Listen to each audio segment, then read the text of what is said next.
Dopo aver lanciato una bottiglia contro i carabinieri, si è barricato in casa e, protetto dai familiari, ha cercato di evitare l'arresto. È accaduto a Briatico, dove i carabinieri hanno arrestato Massimo Campora, 27 anni, e denunciato i familiari per resistenza e violenza a pubblico ufficiale. I militari si erano presentati a casa di Campora per invitarlo in caserma dopo che aveva avuto un litigio con un conoscente.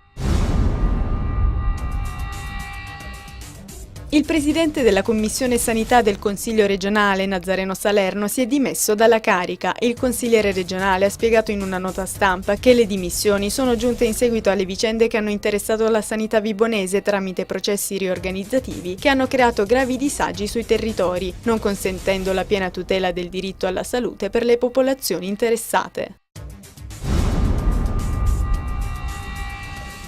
Lo sviluppo turistico del porto di Reggio Calabria è stato il tema della conferenza stampa che si è svolta stamattina nel Salone dei Lampadari di Palazzo San Giorgio. Per consentire la realizzazione del progetto è stato istituito recentemente un gruppo di studio composto da Capitaneria, Comune e Provveditorato delle Opere Marittime.